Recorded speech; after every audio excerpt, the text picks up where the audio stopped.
Bonjour à tous, c'est Orlane Dupont, j'espère que vous allez bien. Aujourd'hui, j'avais envie de vous partager, et ça court depuis quelques semaines, un thème, une réflexion autour du détachement. Alors pourquoi le détachement? Alors déjà parce que ce qui m'est venu, c'est vraiment la phase, j'allais dire, de l'hiver.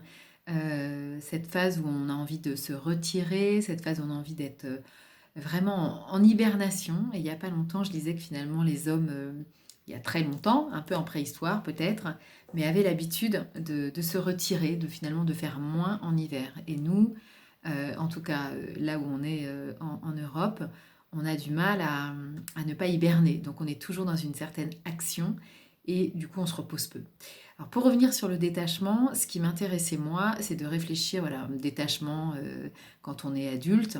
C'est une expérience de se détacher physiquement, de se détacher matériellement, voilà, de qu'est-ce qu'on peut, de quoi on a besoin de se détacher et finalement à quoi ça nous renvoie. Alors en réfléchissant à ce détachement, je me suis dit finalement, c'est une expérience qu'on a dès qu'on est dans le ventre de notre mère, hein, puisque on doit apprendre à se détacher déjà avec le cordon ombilical, on se détache de sa maman. Et puis ensuite, on a la phase de, j'allais dire, d'enfant. On se détache du sein maternel, on se détache voilà, pour aller à l'école. Et donc, on passe sa vie finalement à avoir des expériences de détachement. Et puis à l'âge adulte, j'allais dire, on se détache voilà, d'une personne, d'une famille, d'une tribu, d'une communauté. En fait, et on passe son temps toujours à se détacher. On se détache de ses collègues, on se détache d'un lieu de vie, par exemple. On peut se détacher aussi matériellement d'une voiture, j'allais dire d'un lieu de vacances, d'une maison de famille. Et puis, c'est ce qui m'intéresse là pour cette réflexion, c'est vraiment aussi d'aller plus loin dans les mots, se détacher. Donc on peut aussi enlever des tâches. Qu'est-ce qui fait tâche dans notre vie ou qui nous empêche aujourd'hui d'avancer. Et puis après, dans ce détachement, il y a aussi évidemment la notion, la réflexion autour du lien. On se délie des liens qui nous empêchent de vivre et comment on les enlève au fur et à mesure de notre champ énergétique. Alors, je ne sais pas si vous, ça vous parle. Est-ce que vous avez des moments comme ça? Et moi, particulièrement en ce moment, ce qui me traverse, c'est vraiment cette envie de sortir de ce... En tout cas, d'expérimenter un petit peu différemment le détachement pour rentrer dans l'hiver. Voilà, cet hiver qui, en médecine chinoise, est vraiment lié au rein, elle est liée aux peurs. Et je trouve que quand on est dans une envie de faire un petit peu le vide, enfin, le vide, c'est pas le mot juste, c'est finalement de se détacher de ce qui n'est pas utile, donc notamment au niveau matériel, voilà, faire du rangement, vendre ce qui n'est pas, ou donner, etc., pour laisser de l'espace.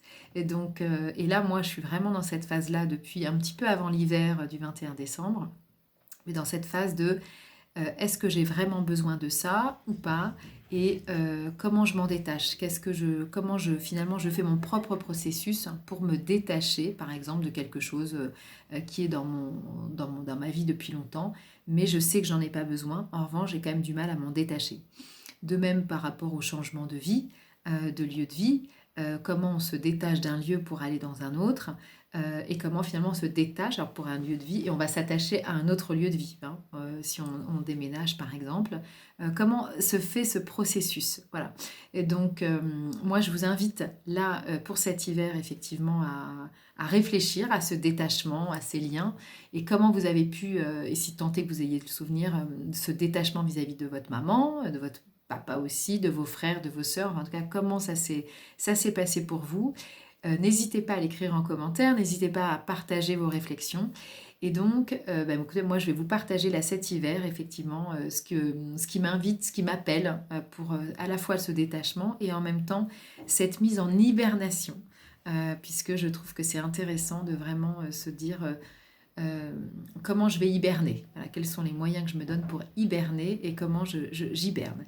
C'est aussi l'occasion pour moi, puisqu'on est en début d'année et on est autour de la pleine lune aujourd'hui, d'abord de vous souhaiter un calendrier lunaire exceptionnel, une année 2023 à la hauteur de vos envies, c'est-à-dire de réaliser réellement concrètement vos projets, d'avoir du fun, d'avoir de les éclats de rire et d'avoir beaucoup, beaucoup de joie et un maximum d'amour. Voilà.